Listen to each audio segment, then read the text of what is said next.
The halfway point of Season 6 is now complete, and a first for SailGP, 4-boat final racing. We've got it all covered for you in the wrap-up. SailGP is back in Halifax, and bigger than ever.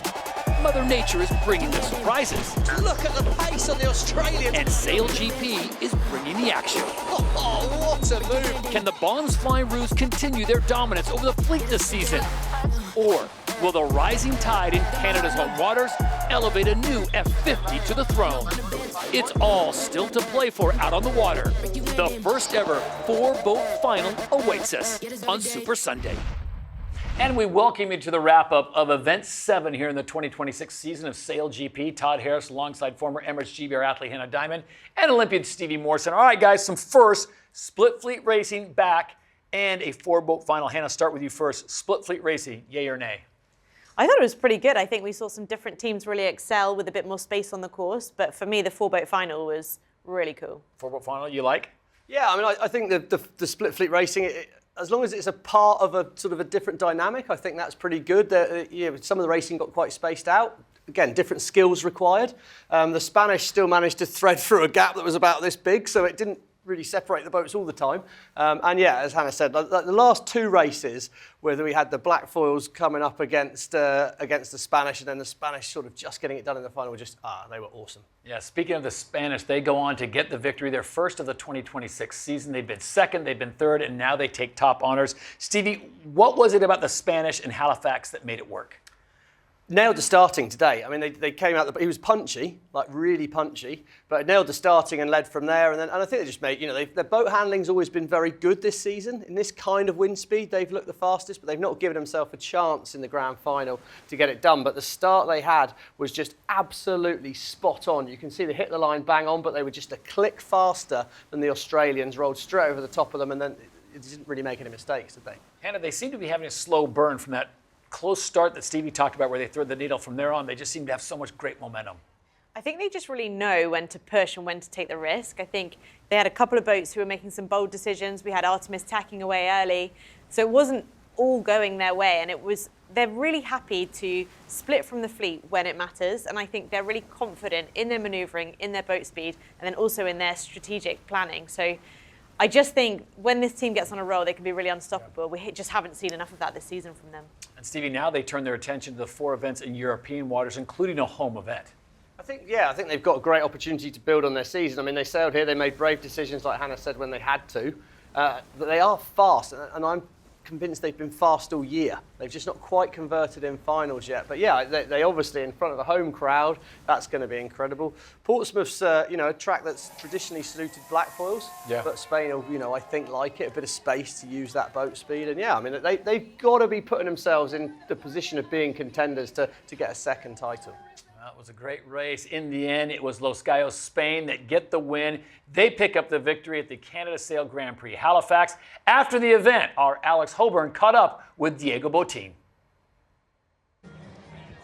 Diego, today, congratulations. Today you did what needed to be done. Just sum up how much it means to win here in Halifax. Yeah, actually, it's been like a year since the last time we win. We've always won in this continent, so it's very special for us. And yeah, it's been a great day. We went full on today, all the way through the day, and it was amazing. Over the weekend, there were some tricky conditions. What was the secret to winning here today? Oh yeah, conditions today we could push the boats. We were a bit over range, but it was fine, and it was about pushing. The level of the fleet is so high that you need to take risks. We did that, and it paid off. There's been 7 events, you've made 5 event finals, and you've won an event here in Halifax. How are you going to take that momentum over to Portsmouth for the next event? Yeah, it's an amazing momentum this season. Every event we've been allowed to sail, we've been on the podium, no? So we need to carry that confidence forward, and we will keep pushing. Okay, congratulations. Vamos Los Gallos. Thank you. All right, thank you, Alex. So Spain get the victory in Halifax, and we want to talk about New Zealand. They've been out for, 4 events, Hannah, and now they're back, and they were almost in that final. Yeah, and I think we said before this weekend's racing that we thought they were going to have moments of brilliance, but perhaps show a little bit of rust. And I think, for me, they really demonstrated the level that they've got potential to rise to. And I think that finish coming into the final fleet race, where they were very close to making the final, Pete Burling having the bandwidth to push the boat, to be able to try and manipulate not only their race finish, but the others around them, is just demonstrating where I think they can get back to, but just definitely some rust there. To Hannah's point, that's big brain power on Peter Burley to know that he needed to get a boat between him and the Spanish to get in there. And it was that, I mean, we're talking, what, a meter or so, and they would have been in the final. Yeah, I mean, it was absolute millimetres in it, I think, when it came to it. And yeah, as Hannah said, there's a lot of bandwidth, a lot of experience. I mean, he spent a lot of time foiling. Him and Blair have sailed together since they, won a silver medal in 2012 Olympics, a gold in Rio. And, they've got that kind of level of experience and talent together that they can keep their head out of the boat and still be doing what we call basics. But a lot of people show aren't super easy. All right, so the Kiwis are back, and they had a great showing in Halifax. We'll see how they do the rest of the season as they start to pick up points. Let's talk about Explorer Swiss. Not a new team, but Hannah, they look like a seasoned veteran team the way they sailed over the 2 days. Yeah, I think they really stepped up this weekend. And we've seen moments from them in the past where we know they can race really well. I would say they're still not quite up there with the top teams. But I think having a bit more space on the course really allowed them to demonstrate the level of their boat handling. They pulled off some really nice manoeuvres and just kind of gave us a glimpse of what they could be like, just with a little bit more time maybe. Seb Schneider's a talented guy, Stevie. He's a 3-time Olympian. He's been around. What do they need to take it to the next level? Well, consistency. I mean, they've shown it twice this year that they can do it, and they've also shown it several times this year that they can be way off the boil. And I think that comes down to a continuity and a consistency. What they did well here was they executed really, really good manoeuvres. So those are some of the teams that did well this weekend in Halifax. Unfortunately for the defending champions of Season 5, Emirates GBR, it was not a great weekend, Stevie, because on Super Sunday, before the racing even got going, they had an incident. Yeah, I mean, they were turning away from the breeze, so there was in practice, they're going to bear the boat away, and we need to look at the top right-hand side of the screen. The windward rudder comes out. That should be pulling the boat down, but it comes out, the boat gets very high, so then left-hand side of the screen, that rudder, I mean, it starts to do some things that I don't think the designers would want it to be doing. It's just got all the load on that rudder, and then the boat pitches up, because there's nothing at the back holding it down, and the boat over-rotates. I mean, the stopping force there, Hannah. It feels horrible when you're on board. I mean, the boat was doing 75 kilometres an hour into this manoeuvre, and suddenly it's not going anywhere. So that deceleration, you can see the bodies going flying. So really grateful that no one was hurt, but it is not a nice feeling when that happens. And of course it's overturned, hasn't it? And there's no one on the other side because they're not expecting it. So the wing just flips through and snaps, and yeah, I mean, disaster for them. And that is not something they could do a quick repair out on the water on. So their day was done. Hannah, this is your old team. What does this mean? They're still in the top 3, but what does this mean for them going forward? The next event is their home event. Yeah, I think they'll be really looking forward to Portsmouth. Racing on the Solent I think it's an incredible venue, but they're still in the mix. I think we are getting to the point in the season where things like this will start to feel a little bit more consequential, but all you've got to be is in the top 3, right? And at the moment, they're just hanging on in there, even though they've had some real disasters. So it's kind of on the other teams now to make their move if they want to get into that top 3. In your mind, Stevie, are they still a top 3 team? Yeah, in my mind, they're still a potential winner of the season, absolutely. But, you've got to get that warm-up phase right. You're obviously trying to find the limit, but the risk is if you go beyond the limit, you have a problem. And ultimately, they pushed a bit hard in that practice session. It was quite windy for the setup they had, but they over-pushed. If you drive too fast into a corner and you spin out into the wall, it gets a consequence. All right, let's take a look at the season standings now. After 7 events of the 2026 season in SailGP, it looks like this. And I said it before, I'll say it again, the runaway train that is the Bonds Flying Ruse. Look at this, guys, 62 points, 44 and 44 for Los Gallos and Emirates GBR. So that's your top 3 right now. US SailGP team is on the outside looking in. Artemis had a great event. They now sit in a top 5 position. So Hannah, as you look at this, what impresses you as the second season now unfolds?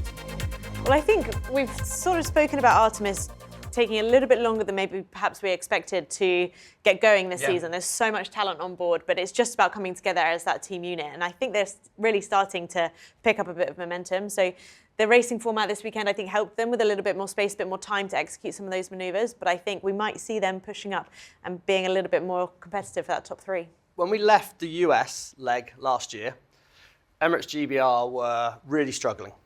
From this moment in the season onwards, they did not miss a final. They built momentum, and they ended up winning.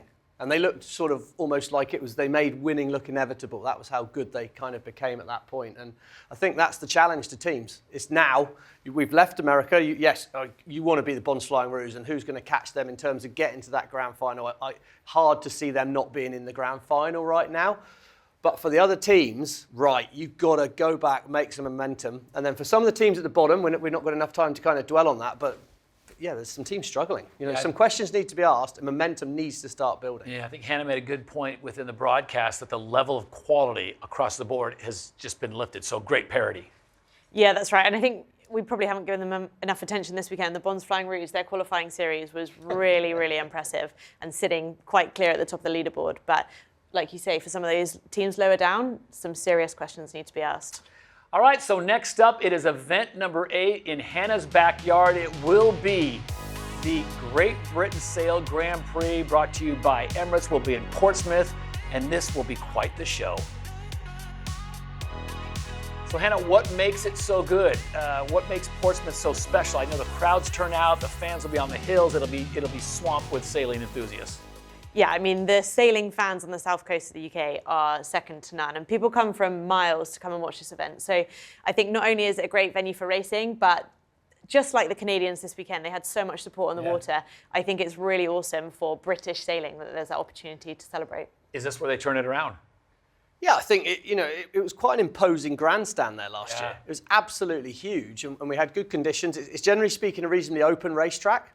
The last couple of times SailGP's come to Great Britain, Blackfalls have won. So, they'll be feeling like they can get the show back on the road. They're probably too little too late in terms of grand final for them. But yeah, for a lot of teams, it's a big, wide enough course. There's not a lot of excuses to not perform there.